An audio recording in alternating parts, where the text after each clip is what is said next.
Hello friends, I welcome you all to Nandip Academy for UPSC and MPSC.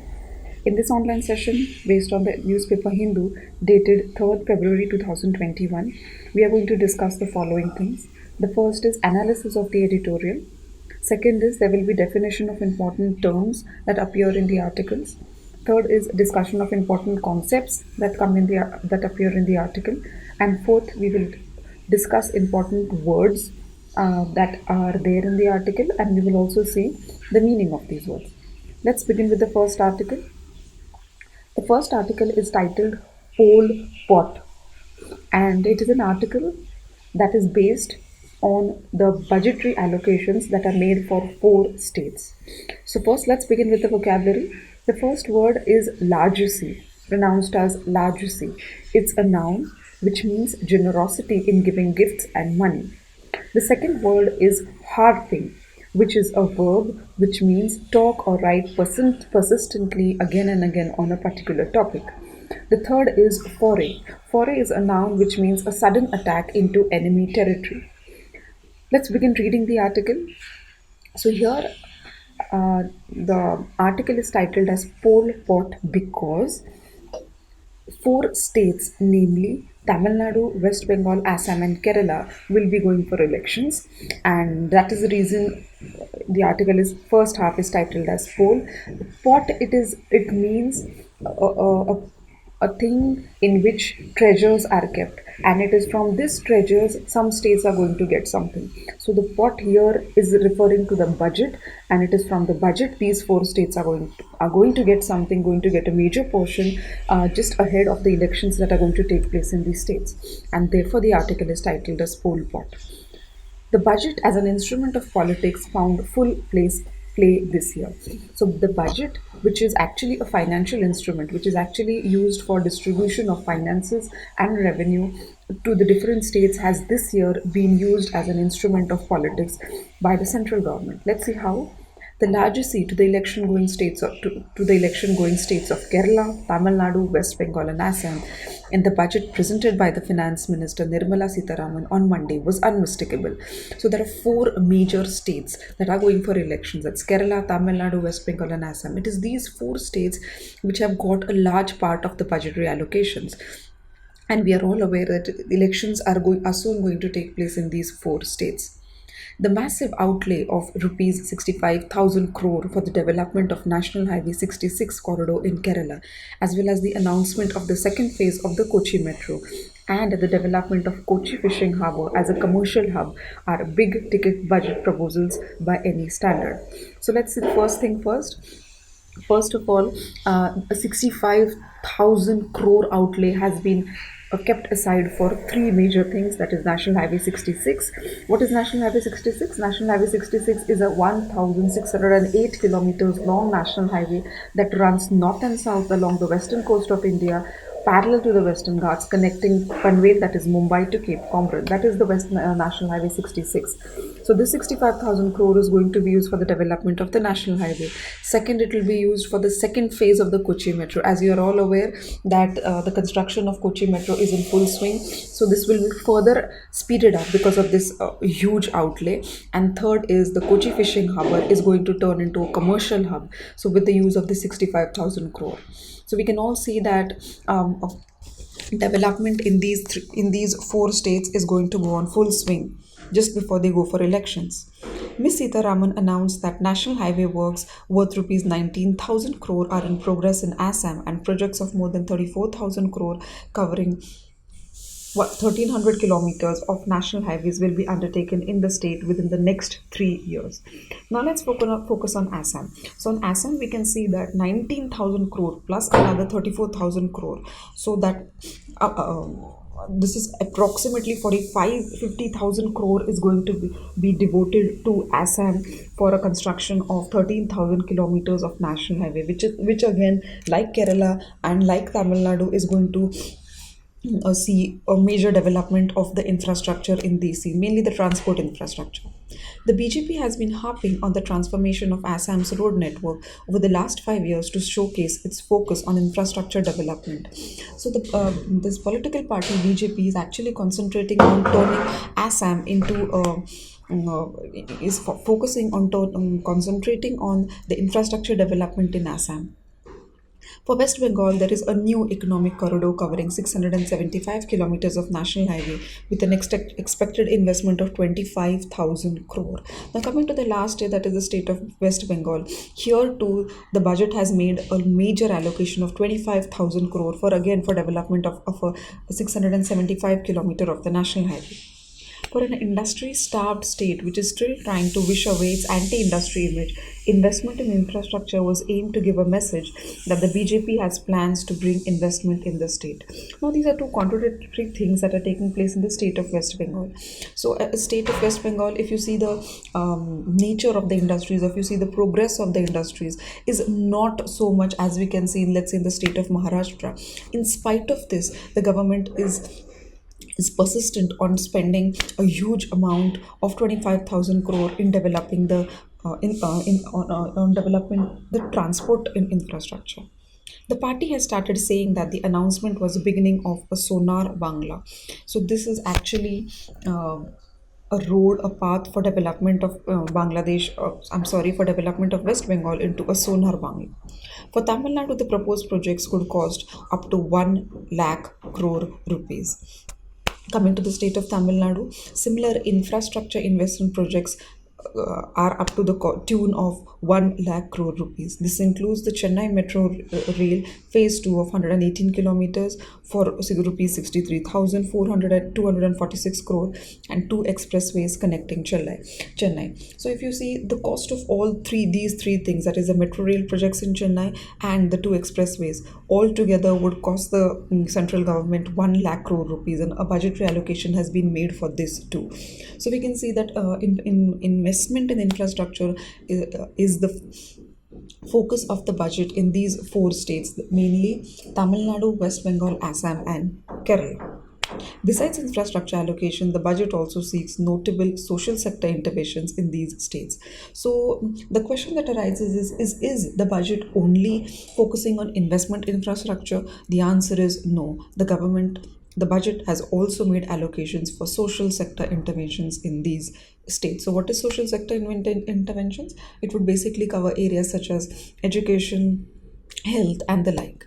Assam and West Bengal get a special scheme worth rupees 1,000 crore outlay for the welfare of tea workers, especially women and children. Now, as all of you are aware, that in Assam and West Bengal, tea plantations are very, you can say, the economy of these two states is mostly based on tea plantations. So, therefore, a special scheme for the tea workers covering up to 1,000 crore outlay has been made, focusing on women and children. Plantation workers and descendants or tea tribes and ex-tea tribes comprise almost 20% of Assam's population and are a decisive factor in many assembly seats in Assam and West Bengal.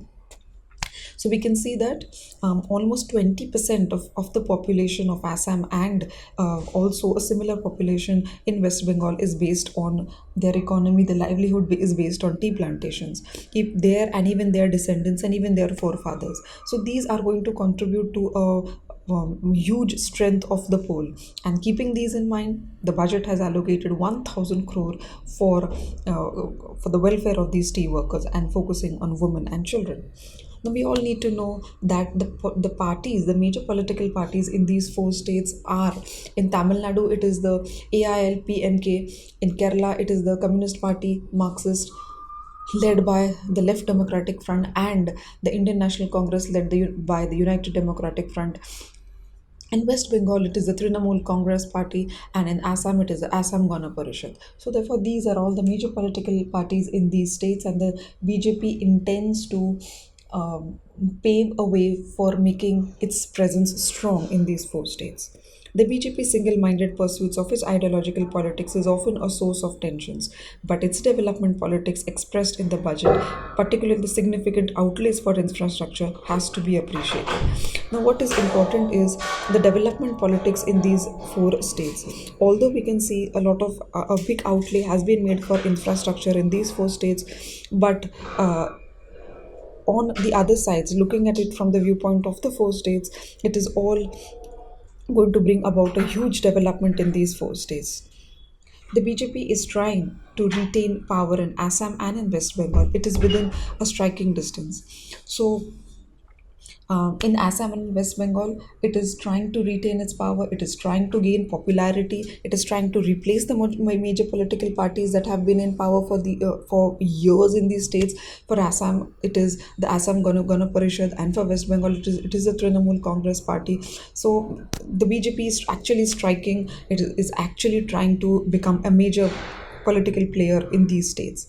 I mean, Tamil Nadu and Kerala, it is quite a distance away from being a serious contender for power. But when you consider the other two states, that is the state of Tamil Nadu and the state of Kerala, it's going to be a very difficult, or rather, I would say, it is going to be a challenge for BJP to replace the major political parties that have been in on stage for decades. The allocation for these states are therefore a significant statement of intent by the party, and thus we can see the proportion that is allocated for these two parties is large. The projects here will take a few years to complete but have considerable transformative potential. Constructing a highway is not a day's game, and it is definitely going to take a long time. But development is going to come about in these states, and it is going to take a long time, but definitely it will transform the entire picture of the state. The BJP appears serious about its southern foray, but its rivals might not allow it to take full credit for the allocation of state resources. Now, consider in BJP, as we all know, the budget is being used as a tool, a political tool.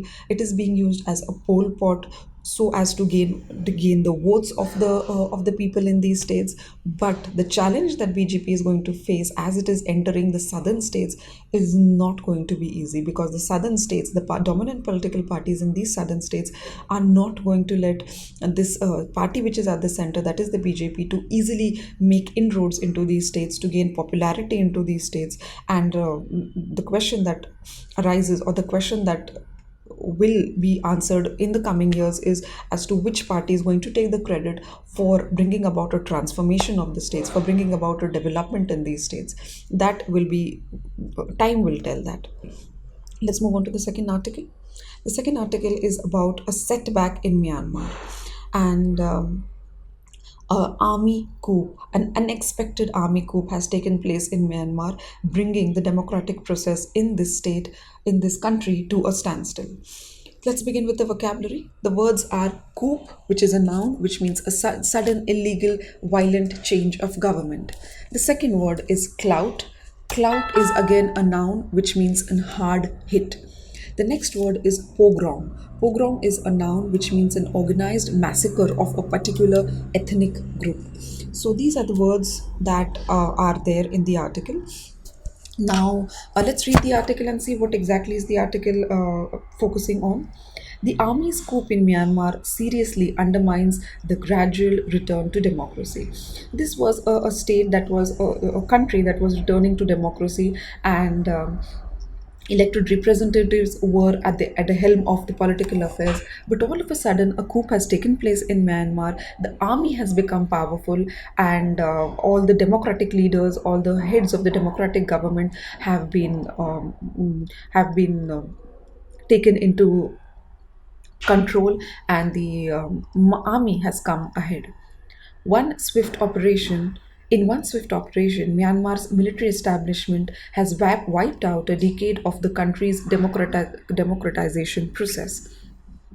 So it is almost it's almost 10 years that the process the country has been establishing the democratic process, and within a day, within just a fraction of second, or we can say it was just in one action, that the entire democratic process which had taken place for almost 10 years has been put aside, and the army has become powerful. By arresting the president, Win Myint, state councillor Aung San Suu Kyi, and the rest of the ruling National League for Democracy leadership, and declaring military rule under a state of emergency for at least a year, General Ming Aung Hlaing has made it clear that it is the military that is in charge, and he is not particularly concerned about the opposition to or the condemnation of the move. Now, very important figure facts have been mentioned here. The entire National League for Democracy, all the leaders of this party, that is the National League for Democracy, the major leaders, along with the president Win Myint and the Nobel laureate, also the state councillor Aung San Suu Kyi, and other major leaders have all been arrested, and the military has taken control of this country of Myanmar.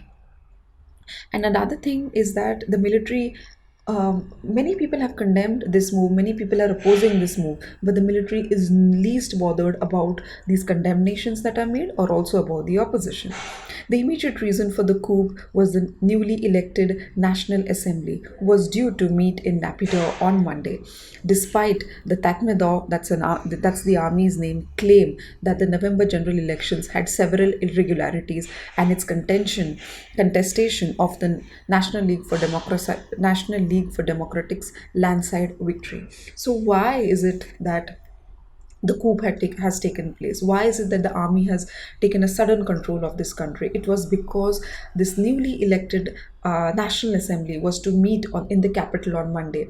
And after the general elections that took place in November, it is the army that believed that this was not a true process. This was not a transparent process for the elections, and it is because of this the army was against the meeting of the National League, and it was also against the National League for Democracy. It had a landslide victory.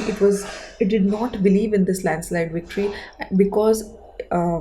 The army felt there were a lot of irregularities in these elections, and that is the reason for this coup. Miss Suki had refused to bow down to General Lang's demands that the results, which also saw the military backed Union Solitary and Development Party with reduced strength in the parliament, be set aside. So the state councillor Aung San Suu Kyi did not listen to or did not bow down to the military commanders, that is General Hang's demand. General Hang demanded that the results of the elections be set aside, but the state councillor did not agree to this, and this was a major reason for the coup. Clearly, the army, which still dominates a fourth of the parliamentary seats and retains the important defense, borders, and inferior uh, poli- portfolios, felt it was better to dismiss the National League for Democracy before it increased its clout. Now, the army understood that the National League, after the landslide victory in the elections, that the party, the National League for Democracy, is going to have a major say in the parliament. And apart from this, that if you see the army-backed parties had one fourth say in the parliament, but the majority would definitely be with the National League for Democracy, and the army was against this. And the best way the army thought it could retain its power was to dismiss the National League for Democracy, and that is what it has done by arresting its leaders. General Hang is due to retire this year, and it is possible that the move was meant to extend his longevity in power. Another reason for the coup that is being stated is that it was in another year, just one more year for General Lang to retire, and once he retires, he will no more have a say in the politics. But just 1 year before he has retired, he has got control of the party. He has got control of the government. Now he is free to make laws, and he may also extend his term in the as the head of the army. Backed by a silent Beijing, the junta leadership may also have gambled that it was better to take drastic action against the democratic leaders before the new US administration finds its feet. Now, this is about the international politics. This is connecting the state of Myanmar, connecting the politics, or connecting the army coup in Myanmar to the general politics. Now we have to look at this from two angles. The first is that of Beijing. Beijing is supporting the military leadership. Beijing is, we can say, not happy with the democratic process and the democratic leaders and the way they are handling the state of Myanmar. Beijing is actually silently supporting this military leadership, and that is why this military leadership has actually found strength to take control of this government. That is one thing. Another way to look at this coup is the US administration, the new Biden led government, is soon going to come forward, and soon there will be interactions with the democratic leaders of the National League for Democracy. Before this this action takes place, before the US government can actually come and interact with these leaders and go for agreements and go for a bilateral relationship, we have seen that a coup has taken place, or now it is the army that is in control of everything. The army will be the deciding factor for further relationships. The return to army rule was also helped to some extent by Miss Suki, who came to office in 2015 but has lost opportunities to put her country more firmly on the road to democracy. So it is also being cited, it is also being said that Aung San Suu Kyi is also responsible for the state of affairs because she came into power in 2015. And in spite of persistent sayings to take action against the military, she has not been able to do so. She has accepted a dual she has accepted a dual power system in the state. Dawn Su, as she is known, has also failed to bring democracy to her party and been criticized for her autocratic style. So the Nobel laureate has been criticized for the way for her opinions, and she has not brought democracy to her party because she believes in an autocratic style of ruling, and that is the reason for which she is being criticized. Her refusal to rein in the generals when the Tamidov unleashed a program on the Rohingya between 2016 and 17 had lost the Nobel Peace Laureate much international support. So, as we all know, that Aung San Suu Kyi is, for her actions, had been awarded the Nobel Peace Prize, and she is known at the international level. But there were certain actions apart from her autocratic style when when she had a chance to control the general, to control the army, when the army was taking action against the Rohingya Muslims, against the Rohingya people in 2015, in 2016-17, she did not take action against the army, and that was the time when she was actually criticized, especially by the international humanitarian group, and she was criticized by them. Regardless of the reasons for the coup, the step is a setback for the international community's efforts to engage with Myanmar after a strict sanctions regime. So, yes, keeping the coup aside for a moment, the international community is actually trying to put in efforts to consider the plight of the Rohingya Muslims. All this is going to come to a standstill considering the coup and considering the state of affairs in Myanmar. For India, which had cultivated a careful balance between nudging along the democratic process by supporting Ms. Suki and working with the military to ensure its strategic interest to the northeast and deny China a monopoly on Myanmar's infrastructure and resources, the developments are unwelcome. Now, looking at all the state of affairs from India, we need to look at it from India's point of view. So, India, when the democratic process, that is, when the National League for Democracy was in power, India was supporting this political party because having peace in Myanmar is also important for having peace along the northeastern borders of India. That is one thing. Now that the military, although the military was not in power some time back, even then the India had been working with military for basically for two reasons. First is the military was India was aware that the military had a silent support from Beijing, and to counter China's influence. That was one reason why India was silently working with the military also. Second thing is India was aware that China is making infrastructure and resources investment into Myanmar, and this is not going to be a good say for India. So, basically, for these two reasons, India was constantly nudging along with the democratic process and also with the military rule. The government will need to craft its response taking into consideration the new geopolitical realities of the US and China, as well as its own standing as a South Asian power, as a member of the UN Security Council. The government has to take into government has to the Indian government needs to look at the state of affairs in Myanmar both from both angles, that is from geopolitical angle, considering that US and China are going to try to develop its own strategies to engage with Myanmar. New Delhi's immediate reaction to merely express deep concern and counsel following the rule of law and the democratic process is unlikely to suffice as a long term strategy. So, India has to go ahead Although India has expressed deep concern at the state of affairs that is taking place in Myanmar, but this is not sufficient. India has to take an action. India has to actually engage these people. India has to go ahead, and if it has to maintain peace at its northeastern borders, that is one reason. If it has to counter the influence of the of the major superpowers, that is US and China, and it also, if it has to stop major infrastructure investments from China, India has to go beyond expressing deep concern and focus on developing a long-term strategy with the state of Myanmar. Only then can something concrete develop on the relations of Myanmar and India. That is all for today's Hindu. Thank you.